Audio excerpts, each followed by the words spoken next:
Les années 80, quelle période géniale pour la technologie. Au Japon, Sony est sur le point de révolutionner l'industrie musicale avec le CD et Nintendo va bientôt dominer le jeu vidéo avec la NES. Les Américains sont occupés à rendre les ordinateurs jolis ou encore inventer Internet. Et la France n'est pas en reste car le Minitel vient de voir le jour. Bref, quelle époque formidable. Sauf que cette histoire ne se déroule pas dans ces pays-là, elle se déroule en Yougoslavie.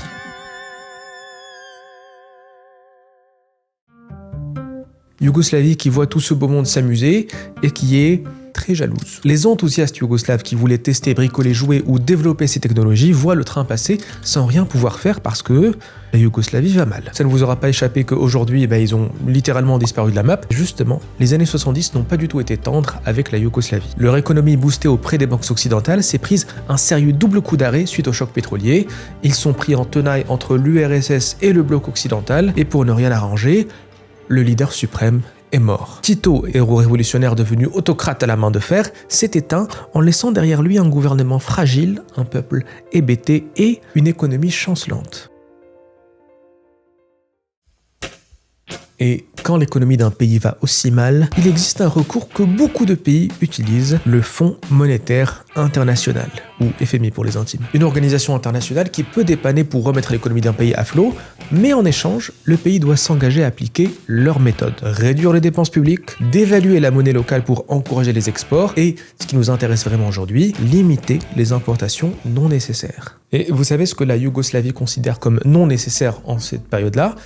Les ordinateurs. Sachant que les ordinateurs coûtaient très cher à cette époque, il était impossible d'en importer en Yougoslavie, et ce, même si vous en aviez les moyens. Les scientifiques, les académiciens, les bidouilleurs savent que l'avenir est en train de se jouer sur ces petits circuits imprimés. Des pétitions et des requêtes sont envoyées au gouvernement pour lever les restrictions sur les ordinateurs, mais vous savez déjà leur réponse. Et cette restriction, elle frustre énormément de monde, et parmi ces frustrés se trouve Vojislav Antonić, dit Voja, un étudiant et informaticien qui a décidé de ne pas se laisser faire. Il veut son PC et il l'aura quitte à jouer avec les interprétations de la loi. Il demande à un ami qui habite aux USA de lui envoyer un ordinateur, mais en pièces détachées, de sorte à ce que la valeur totale de chaque paquet ne dépasse jamais la limite mise en place par le gouvernement. Et une fois l'ordinateur reçu et assemblé, c'est le coup de foudre. Voja bidouille, découvre la programmation, s'essaie même à l'animation 3D. Il casse, construit, répare, bref, il s'amuse. Mais au fur et à mesure qu'il expérimente, quelque chose le dérange. Il pourrait faire tellement plus, tellement mieux, s'il existait une communauté locale de passionnés comme lui. Et vu que la restriction sur les imports n'est pas prête d'être levée et qu'il n'a pas spécialement envie de monter un business de contrebande, il ne lui reste que la plus folle et complexe des options, fabriquer son propre ordinateur.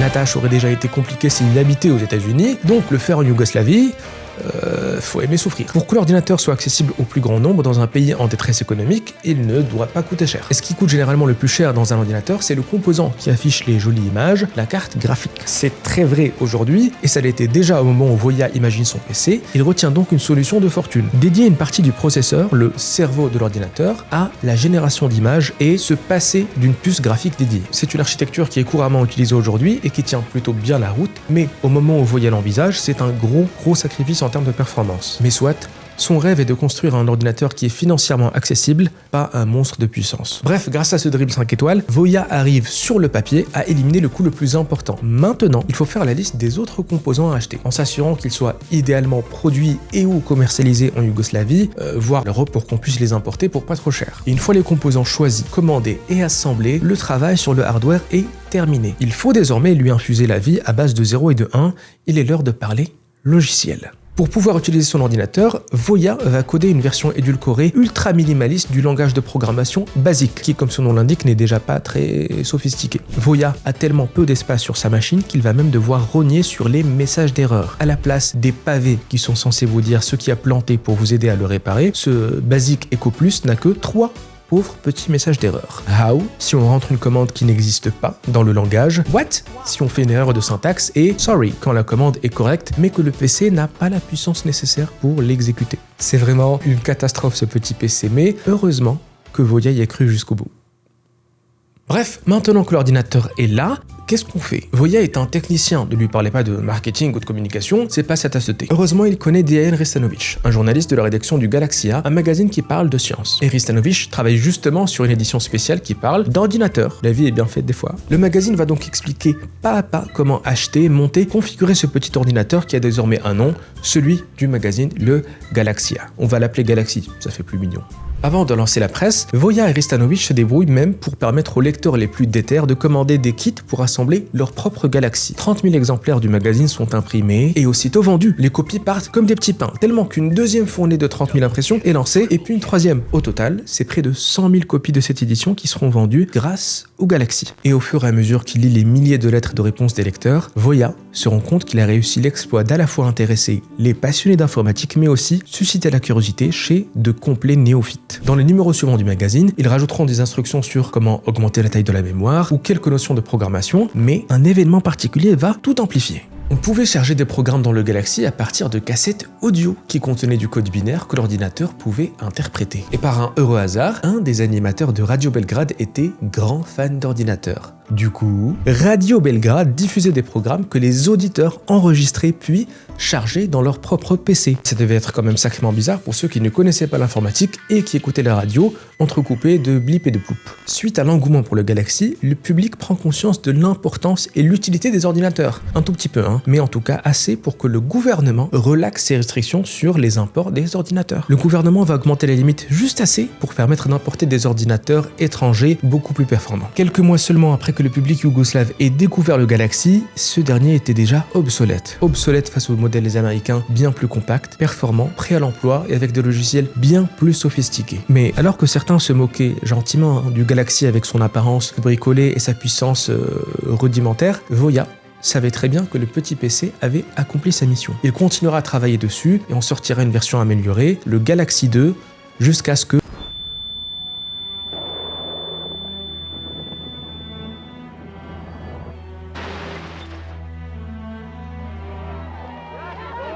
pour des millions de Yougoslaves, désormais plus question d'innovation technologique. Tout ce qui compte, c'est survivre.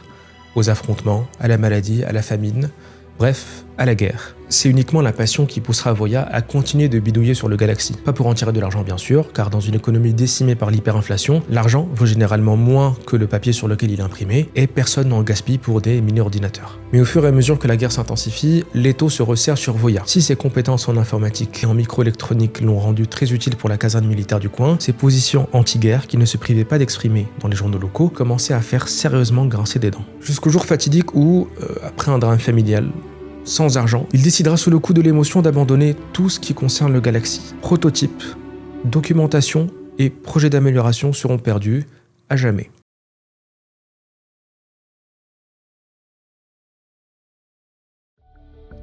La Yougoslavie n'existe plus, mais Antoniš Voja est toujours là. Il se porte même très bien et lui qui pensait avoir définitivement enterré le Galaxy va avoir une très belle surprise. La vague du rétrocomputing est lancée et donc quoi de plus rare, intéressant et croustillant qu'un obscur ordinateur lié à un pays disparu. À la place des critiques qu'on lui rabâchait dans les années 80 quant au manque de puissance du Galaxy, désormais, Voya ne reçoit plus que des messages, soit admiratifs quant à l'ingéniosité qu'il a fallu pour concevoir l'ordinateur, soit de remerciements d'anciens utilisateurs du Galaxy qui l'ont eu comme premier PC avant de tomber amoureux de l'informatique. Il sera invité par des universités, pour des podcasts, des interviews et bien sûr le documentaire dont je vous montre des extraits depuis le début. Et après ces interventions médiatiques, Voya retourne chez lui et continue comme toujours de s'amuser avec des microcontrôleurs et même poster de temps en temps sur sa chaîne YouTube.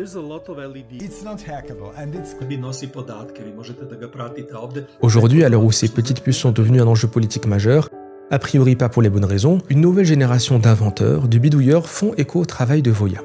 Et qui sait, peut-être que l'un d'entre eux est en train d'inventer en ce moment même le nouvel appareil qui va tout révolutionner. Merci beaucoup d'être resté jusqu'ici. Je pense que c'est la première fois que cette histoire est racontée sur le YouTube francophone, donc vous avez une exclue. Et si vous en voulez plus, il y a la dernière vidéo sur le jour où on a failli perdre Internet, qui est super intéressante, mais qui a malheureusement bidé. Donc allez la voir et je vous dis à la prochaine.